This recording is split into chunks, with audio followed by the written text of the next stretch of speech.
Во оваа емисија наш соговорник е и историчарот и советник кустос во Музеот 11 октомври во Прилеп, Рубин Белчевски. Добро дојдовте во емисијата Инфорегион.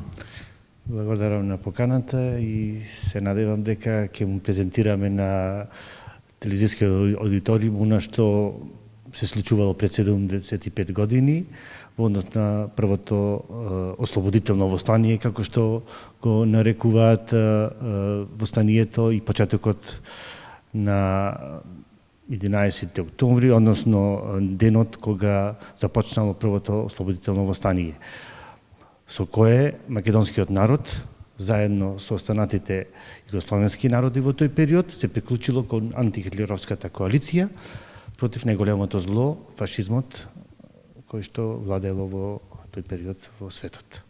Еве се наоѓаме во музеот, односно попознат како участакот, каде што практично започнува и тоа народно-ослободително востание. Да, победнички, односно истрелот кој што се испукал тука го означува 11 октомври, го означува почетокот на востанието на македонскиот народ против фашистичкиот окупатор, меѓутоа тоа не бил само символичен чин. Напротив, тоа било едно автентично сведоштво за определбата на македонскиот народ да се вклучи во таа, како што напоменав, антихитлеровска коалиција. А од друга страна, да го продолжи патот на илинденците и да го оствари сонот на многу борбени генерации кои низ вековите се стремеле и се бореле за слободна и независна Република Македонија. Каква е учеството на прилепчани во тоа востание и во ослободувањето на Македонија? Значи, не случајно востанието започнало во Прилеп. Партиската организација на Комунистичката партија во Прилеп била многу организирана. Ако знаеме дека во тој период действуваат Кузма Јосифовски Питу, Мирче Ацев, Вера Ацева и многу други истакнати личности, ќе заклучиме дека Покраинскиот комитет на Комунистичката партија одлучило востанието да почне во токму од Прилеп, градот кој што велам е најдобро организиран. Според бројките со кои располагаме, Прилеп во текот на народно-ослободителната борба значи, се вклучил со околу 8.000 активни борци, кои со пушка в рака, кои во позадина, од кои 2700 активно во редовите на партизанските единици, рачунајќи се разбира од помалите борбени единици од одредите, па се до поголемите војни формации. Прилеп во текот на народно-ослободителната борба, како што знаете, го дал 650 жртви, од кои меѓу нив секако има и 10 загинати народни херои, меѓутоа покрај нив дал и 5 други народни херои, од вкупно 66 на ниво на Македонија. Секако прилепчани бидејќи исто така имаме голем број вклучени уште од самиот почеток на народно-ослободителната борба, се носители на партизанска споменица 154 лица и за сето она што Прилеп го дал во текот на народно-ослободителната борба во 1975 година од страна на тогашниот претседател на Социјалистичка федеративна република Југославија, маршалот Јосип Броз Тито, е одликуван со орденот Град народен херој. Прилеп е единствен град во Македонија и се сврстил во редицата на градови во поранешнијата Југославија, како што се Белград, Загреб, Љубљана, Приштина, Нови Сад, Цетиње и Дрвар, значи во редот на оние градови кои што имале најголем удел во победата над фашизмот. Со текот на историјата тој патриотизам и херојство на прилепчани се докажало и повеќе пати до денес, но колку овој дел од историјата од народно-ослободителната војна денес се презентира, се знае помеѓу младите? Ние настојуваме што повеќе младите да посетуваат музеот, да му презентираме дел од нашата богата историја, особено овој дел кој што де факто е победнички, ослободителен. Како што напоменав, после сите буни и востанија низ минатото, ова востание е прво ослободително востание кое што вродило со една држава, со Асном. Преку Асном, значи, се создала македонската држава, се разбира во тој период како федерална единка на Федеративна народна Југославија, меѓутоа тоа е и основа понатаки во 1991 година со референдумот се стекне со целосна самостојност и независност. Младите некако имам печаток дека помалку ја знаат историјата. Ние настојуваме да ги привлечиме повеќе, да му кажуваме на децата за се она што нашите претходници, за се она што борците го дале за нашата држава.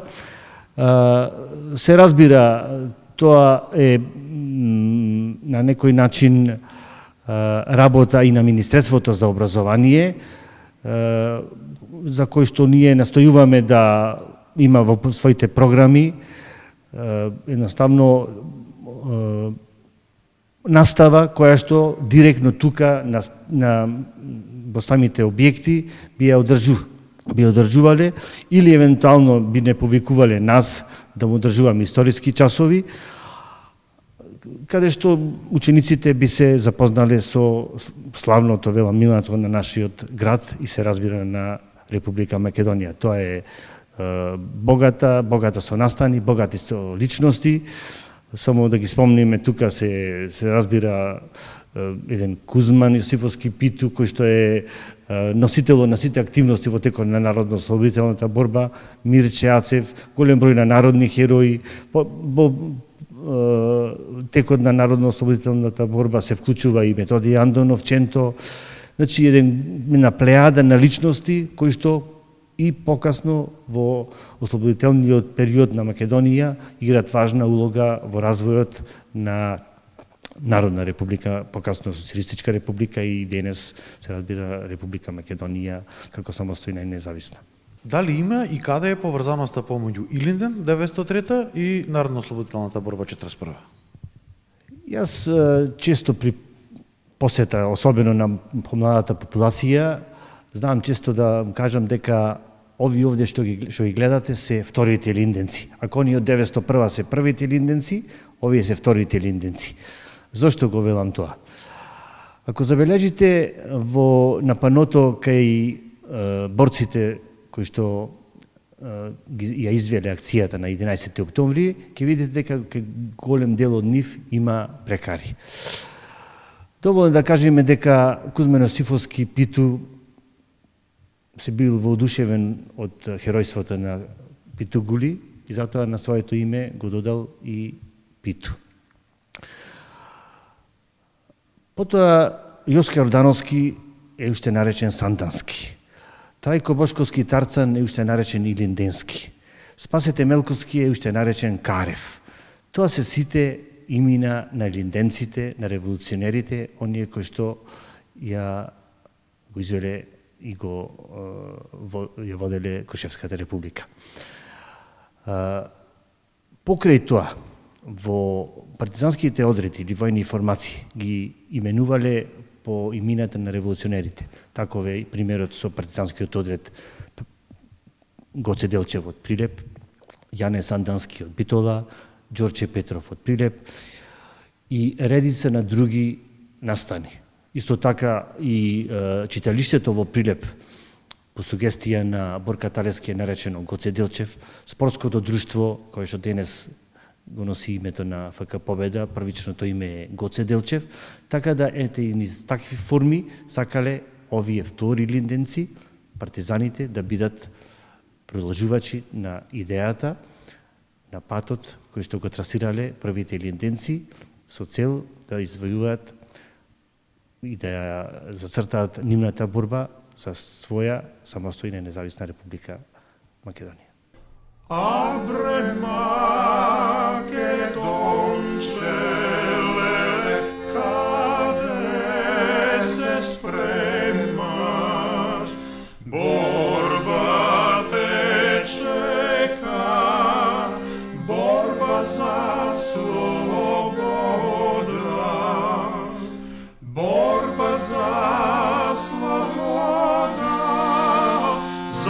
Македонија,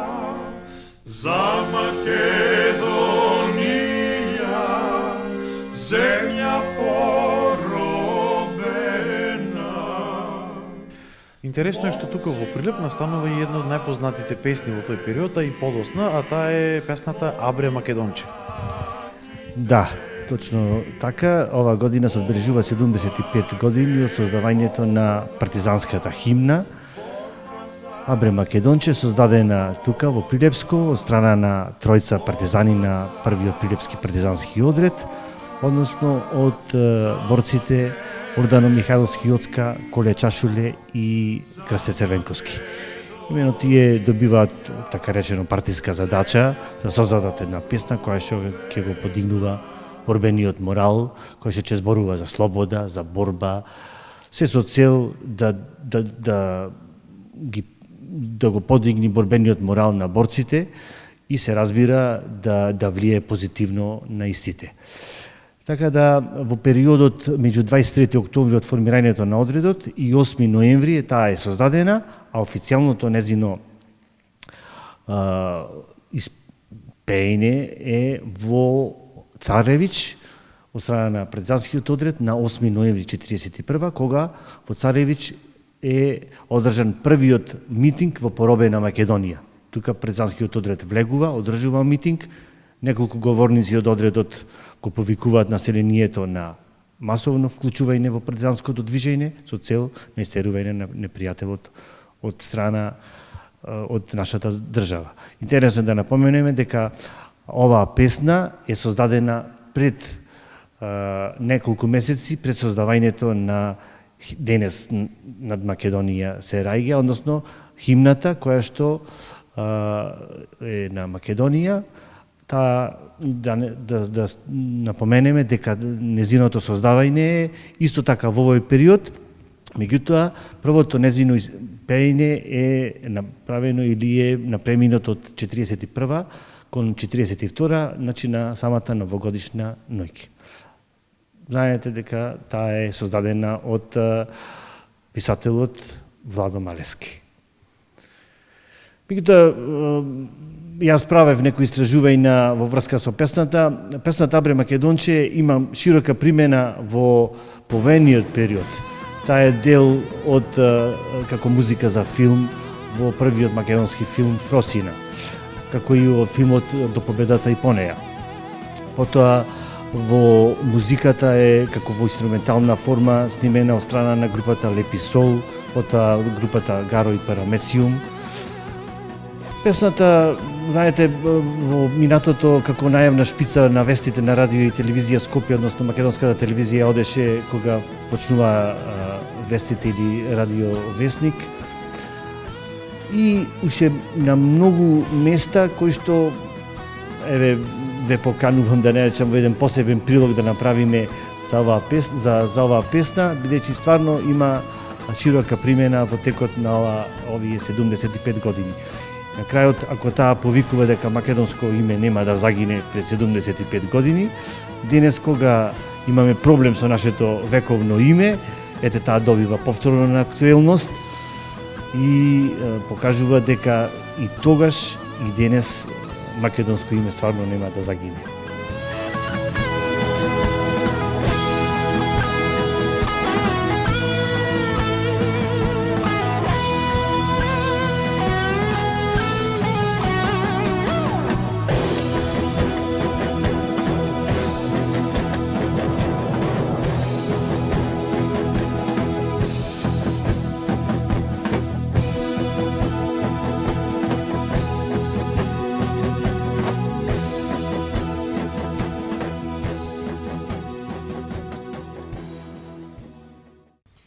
Што сакаат да се запознаат со мал дел од таа историја богата и славна која што има Прилеп, може да дојдат тука и во музеот. Точно какви поставки има и што се може да видат посетителите? Да, во чест на овој ден, значи уште во далечната 1961 година е отворен мемориалниот музеј 11 октомври 1941, значи посветен целосно на настанот од пред 75 години.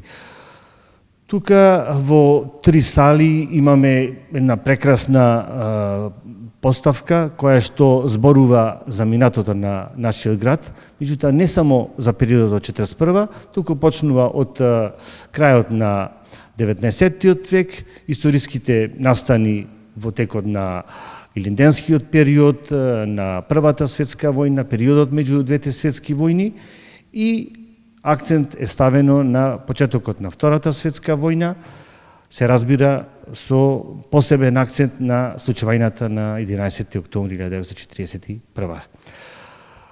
Преку голем број на текстови, слики, фотографии, документи, планови и така натаму, представена историјата пред се на Прилеп, меѓутоа таква отприлика била и целокупната ситуација и во Македонија. На еден пластичен начин, така речено, че се долови сликата што се случувало во тие години, почнувајќи, велам, подробно од 6 април, кога почнува окупацијата на Македонија, кога Македонија е поделена на 2 окупациони зони, активноста на местниот комитет на Комунистичката партија, собирните акции на оружје, опрема, воен материјал и така натаму, припремата на партизанските единици за излегување во партизани, излегувањето на првите партизани на 12 септември, формирањето на партизанскиот одред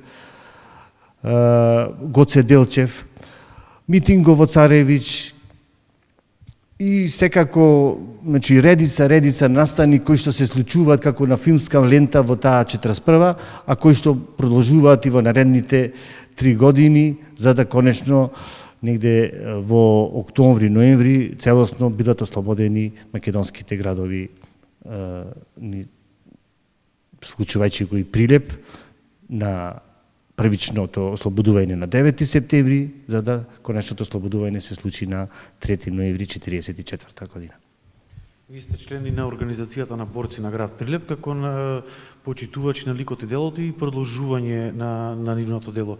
Да, повеќе години еве сум јас активен член во друштвото, односно во Сојузот на борците, на општинската организација и граѓани продолжувачи. По природата на нештата, веќе борци се помалку ги има, нормално години се во прашање, меѓутоа мислам дека ова гарнитура на продолжувачи во борешката организација настојуваме што повеќе да бидеме присутни во јавноста.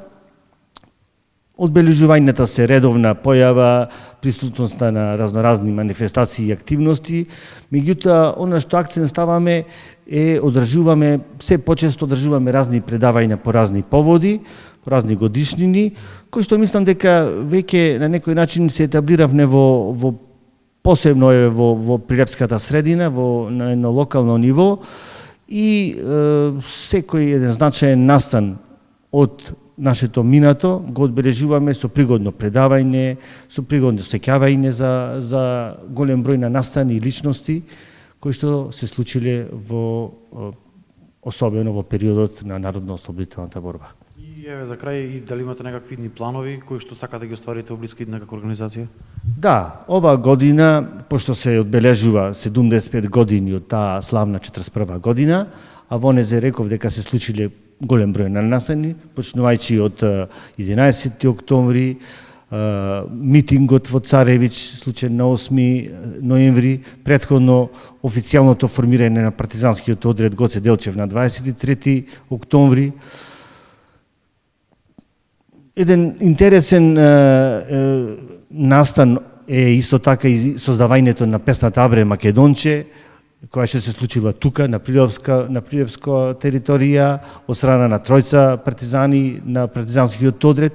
Сите тие настани ќе ги одбележиме во текот на овие неколку месеци, а имаме и 2 одбележувања по повод на годишнини од смртта на 10 годишнина од смртта на народниот херој Вера Ацева и 15 годишнина од смртта на народниот херој Крсе Црвенковски, кои што одбележување ќе ги пропратиме со пригодни предавања, сеќавања за нивниот удел како во борбата, така и во повејниот развој на Република Македонија.